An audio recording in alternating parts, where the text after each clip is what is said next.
Ever catch yourself thinking that learning a new language is kind of like, I don't know, filling up a glass? Like the more words you hear, the more fluent you get.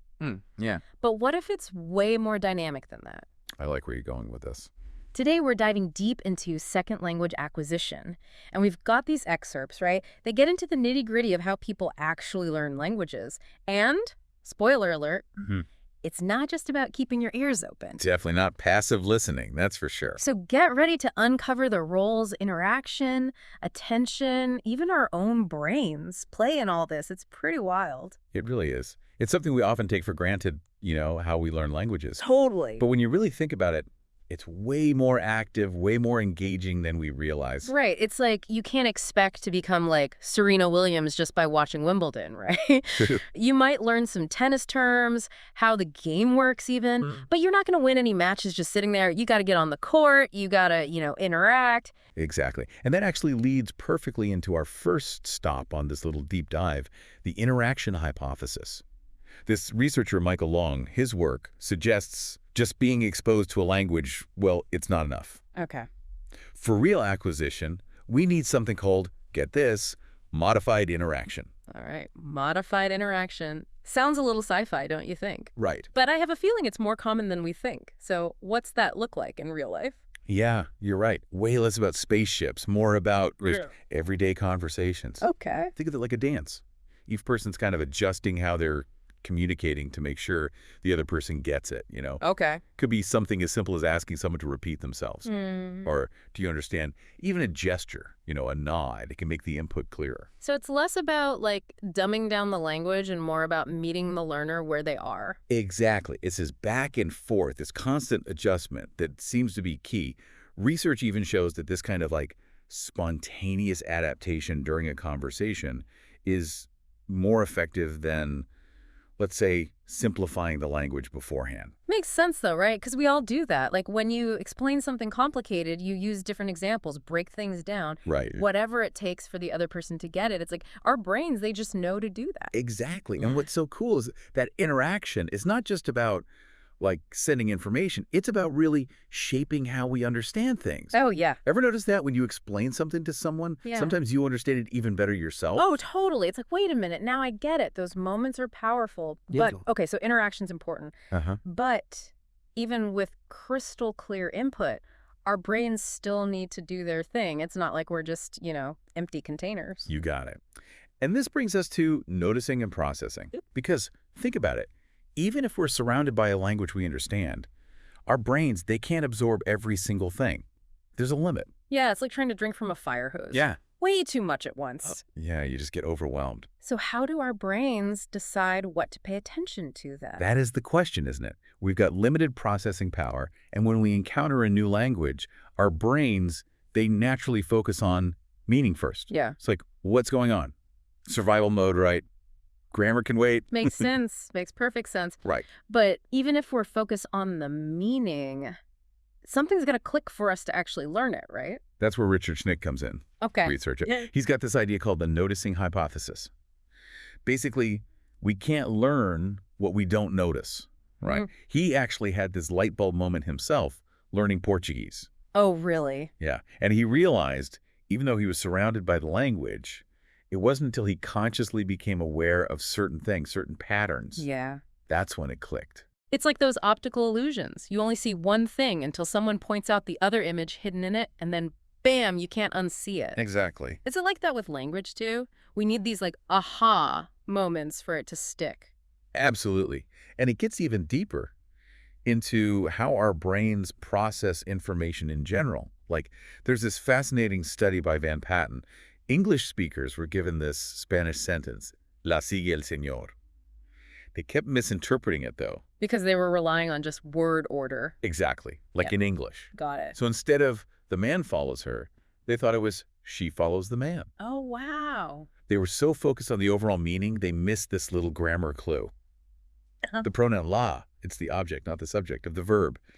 Shows how our brains, they cling to familiar patterns even when they lead to, misunderstandings. That's kind of scary. Like, even when you think you're understanding a new language, your brain could be tricking you. Yeah, pretty much. So does that mean we always have to be, like, consciously aware to learn? Or can our brains absorb stuff even when we're not trying to? It's a big debate. Is it? Oh, yeah. Some researchers say anything our brains process, even unconsciously, it counts towards learning. Like, Yeah. we're making connections all the time, even if we don't realize it. Right. It's called the connectionist perspective. Okay. But then you've got information processing theories. Hmm. They're all about focused attention, right? Right.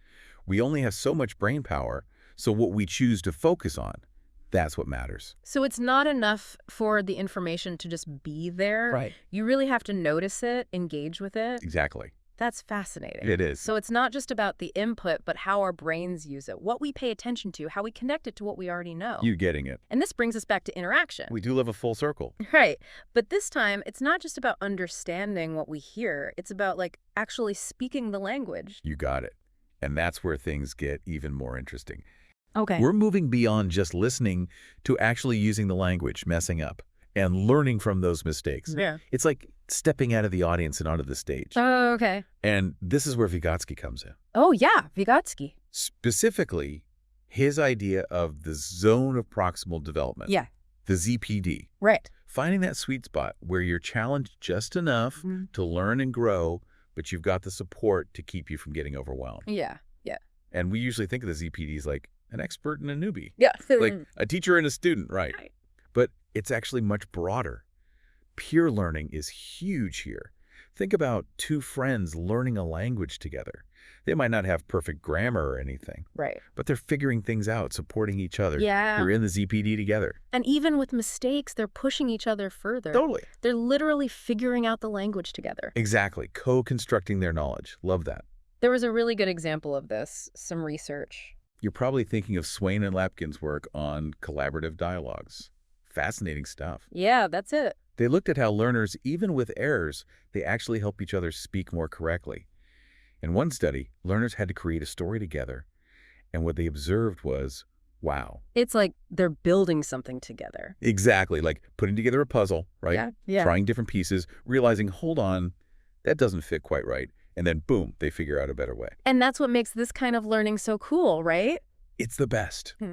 They're not just practicing, they're shaping how they understand the language at its core. Right. It's more than just perfect grammar.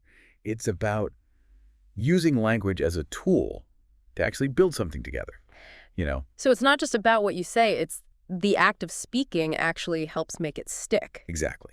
And that's a big difference between how sociocultural theory sees it versus other ideas about language learning. Okay. It's not just that interacting gives you stuff to learn from. It's that actually talking, communicating, that's what makes our brains develop, you know?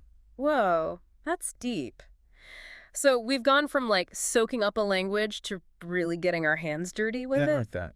Noticing what we don't know, using those interactions to fill the gaps. Love it. It's less memorizing, more like exploring a new place. Exactly.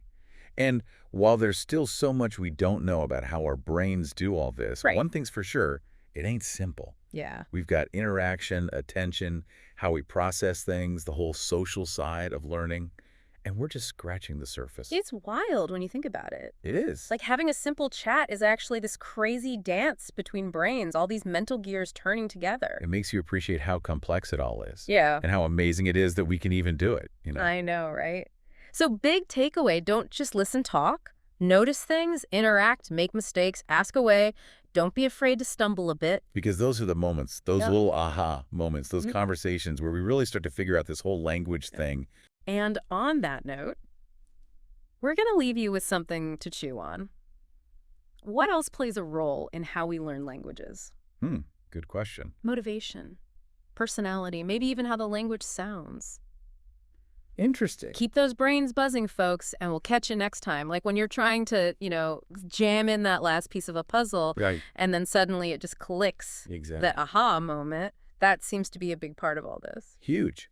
And those chats, those dialogues, even with all the little mess-ups, Yeah. they can actually lead to those breakthroughs, you know? Interesting. Swain and Lapkin, they found that learners would correct themselves. Oh, yeah. Or even question each other about the language, Oh. all while they're working on this, task together. So it's not about being perfect. It's more like using those mistakes to learn. Exactly. Takes the pressure off a bit, I'd say. Totally. In fact, some might say making mistakes, it's like essential. Really? Yeah, like it's how you really get those rules, those nuances, you know? It makes you think of what we were saying before about our brains using those old patterns even when they're wrong. Right, like that Spanish sentence, la sigue el señor. Yeah, And exactly. that's why this whole thing, being active, testing things out, interacting, it's so important. It helps us break free from those old habits and really get this new language, you know? So it's less about memorizing, more about feeling it out. Exactly.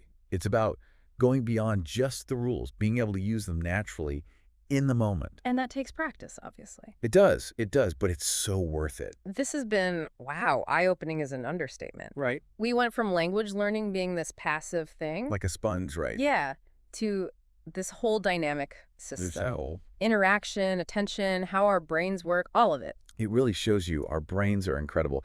And honestly, we're still figuring so much out about all this. It's true. So to wrap things up, interaction, it's not just a bonus, it's key.